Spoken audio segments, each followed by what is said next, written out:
Hello, everybody. Welcome to the stock trading course on Cashflow education.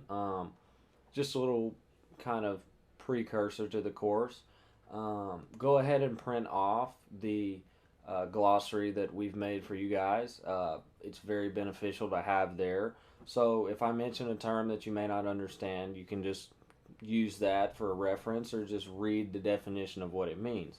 Um, I've done my best to explain everything that I talk about, but you may forget something, or I may not have covered it as in depth as I did in the glossary. So if you can go ahead and print that off before you start the course, that'd be great. And I also recommend taking notes throughout the video using the resources that we have provided you guys with, as well as the um, things such as TradingView, going on there, testing things out. We're also going to link some apps and paper trading uh, websites where you can go on there and it simulates real holdings, but you're treating it as if it's real money so that when you get into trading, you don't just jump in and lose money initially. Trading isn't something you want to do without any experience. So, um, I would definitely recommend going in and paper trading for a little bit, at least 2, 3, 4 weeks, sometimes longer, just until you feel like you have the grasp of it and you're ready to jump in and trade. We're also going to have a app where you can go on and trade options and simulate those holdings as well. If you have a Webull account, when you set it up, you can also use that for paper trading. That's what I would recommend. Um, I don't think you can trade options though, so we're gonna have an app for that as well. Um, and on top of that, another thing that I would definitely recommend doing is if you need to pause the video, or if in my video, if something gets covered up or blocked and you're trying to read it, we're going to link the PowerPoints as well, so you can go and look at those.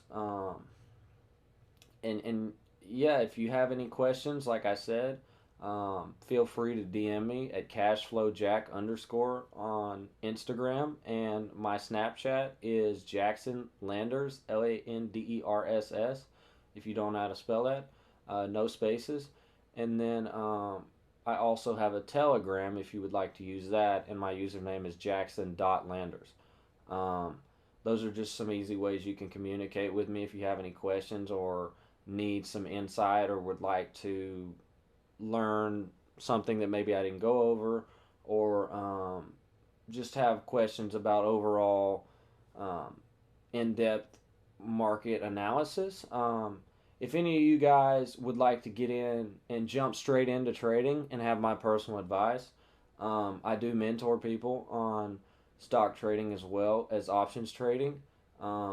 You can message me on Snapchat or Instagram for more details on that. Basically, the cost, what I expect, basically the mindset that you need to have coming into it to be successful.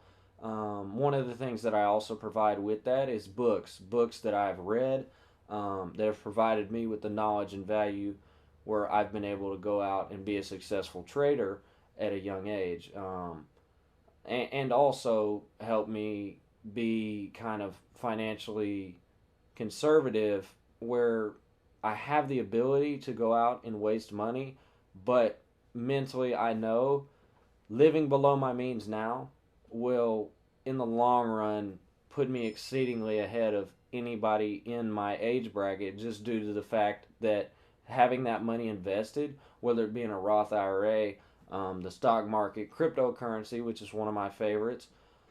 I'm going to go ahead and just get a little bit into Bitcoin. One of the reasons I love Bitcoin is because it is a digital currency and it's encrypted. It's not controlled by a government. Uh, with Bitcoin, as I refer to throughout the course, one of the things that is so kind of drawing to me about it is it halves every 4 years, and Bitcoin is made through mining. It's mined on computers, or a computer-like system, and it halves every 4 years. And you say, well, what is a halving? what that is where the mining production is cut in half. So every 4 years, the production of Bitcoin goes down. So what that is going to do over time is cause Bitcoin to trend up. Now, that is something that I personally use as a savings. I've said that throughout the course a little bit. But if you're looking for a long-term investment that will pay off as maybe a long-term savings, I would definitely recommend Bitcoin or Ethereum even. Bitcoin and Ethereum make up 80% of the market capitalization of cryptocurrency, and all of the other coins would kind of be referred to as altcoins, and that is short for alternative coins or alternate coins. Um, and those really are kind of reliant on what Bitcoin does. So if Bitcoin's not doing well, the altcoins aren't going to do well. So Bitcoin is kind of the bear of the group, and it's the big dog of the group. And I'm sorry for using the term bear. I don't want to confuse you guys. I'm just going to say the lion. It's the big dog in the group. It's the one that is kind of the catalyst for all the other ones. So with that being said, one of the other reasons why I think Bitcoin is a good long term investment is because if you look at the trajectory of the United States society and how cash is flowing, especially during the pandemic, a lot of people they don't really use cash anymore. They are more on a digitalized society. They use their Apple Pay, Cash App, cash cards, debit cards. We're moving more to a digitalized society, and when you have digitalized money, you're more susceptible to being hacked because companies like Cash App have been hacked before. If you look on the internet, a lot of times you can see where guys are, and I'm sure that some of you guys have seen on your Snapchats or whatever. I'm doing Cash App flips or buy this Cash App account. It's got $1,200 in it. Those are Cash App accounts that have been hacked, and they're basically giving you a hacked account because they want no ties to it, but they're gaining financial gain from it because they're selling it to you at a quarter of the price. Or if it's a $1,500 Cash App account, they say give me $400. Yeah, you're getting $1,500, but you take that out and put it in your account, you're gonna have some trouble with the law probably. Um, and the dark web, the hackers that do this, when they have data leaks, they do this for companies like, for example, Buffalo Wild Wings. They've hacked accounts on there where you get like unlimited rewards points or whatever. They've done it with shoe websites. So one thing I would always be weary of whenever you're spending money online is to protect your credit card information, protect your debit card information. You never want to be on the wrong end of fraud or the right end. Sorry for saying the wrong end, but you know what I mean with that. And that's one of the reasons, again, why I preface Bitcoin is a great kind of currency to get into because you're protected. It goes through blockchain technology, and it's virtually impossible to be hacked unless you directly somehow give someone your password. So you can invest in Bitcoin very easily. I use databases such as Crypto.com, Coinbase, Coinbase Pro, Binance.us. There are many different wallets out there, as well as you can even buy Bitcoin on Cash App, Robinhood. Personally, for me, I'm more of a Coinbase Pro fan. I like Coinbase Pro, but I have all of the platforms because if there's an altcoin that is on one of those platforms, it may not be on another one. So I would definitely recommend getting signed up. And although you may not have to have money deposited in all of them, it's always good to have the ability to hop into something where you wanting to buy it at that point. With cryptocurrency in general, if you look at the United States kind of cash flow and how often cash is being flowed through society, in 2017, 31% of people said that they used cash. And then that went down to 30%, and then it went down or in 2018, and then in 2019 it went to 29, and then in 2020 it had a 4% drop off and went to 25%. And that's when you saw Bitcoin shoot up, and it was a catalyst for Bitcoin, because I'm sure that whether you live in a big or a small market, probably not as much a small market, but if you look around, you've probably been to a restaurant where they're like, we only accept direct change because there's a national shortage on currency, whether it be coins or dollar bills. And so, with that being said, that's just kind of my personal reasons for investing in Bitcoin long term, uh, and just holding it. And like I said, you have to have no emotional attachment to that money. And I've put a great deal of money into Bitcoin with the faith that long term, that investment will pay off. And the longer I hold it, the lower my tax rate goes over time. My capital gains tax is lowered because the government rewards you for holding stock and cryptocurrency long term rather than going in and out day trading. Now, with options trading, you do have and that's something that I do very often, and it's very profitable. Um, but with that being said, you have more risk involved, and you pay more taxes on your gains if you're not doing long term options. So with all that, I would definitely recommend, if you've got a savings account, maybe a bank account. I kind of use Bitcoin as my savings. I definitely keep money in a savings account, like cash for rainy day, or if I have medical expenses, car, have a problem with one of my cars, or I have just an unexpected expense come up.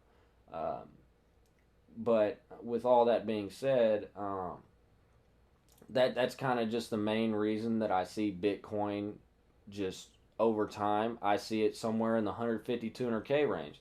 And that's one of the reasons why, if you look, you've probably seen a lot of bears are losing out in the market because they're trying to bring Bitcoin down.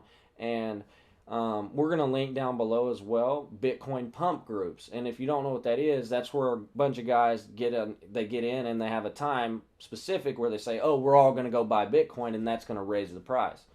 Um, Now, that can only affect the price so much, but it does help. And it's good to be involved in those communities where you can learn and develop your cryptocurrency trading skills and techniques. With trading, the number one thing you can do is always have a plan. If you've got a plan, you're much more you're much more apt to succeed than somebody who is just going in half cocked and just says, oh, well, I don't know when I'm going to cash out. I don't really know what I'm doing, but it's going up, so I like it. Um, you've got to have a price point to where you're going out. Personally, for me, I'm holding Bitcoin for the next 8 years, no matter what happens, because I just believe that long term, that's going to be a great investment for me, and something that I can pull out, invest into real estate, maybe start an exotic car rental company, put that into a brand or a business that I plan on developing later on in life. Um, Ethereum is also a great option.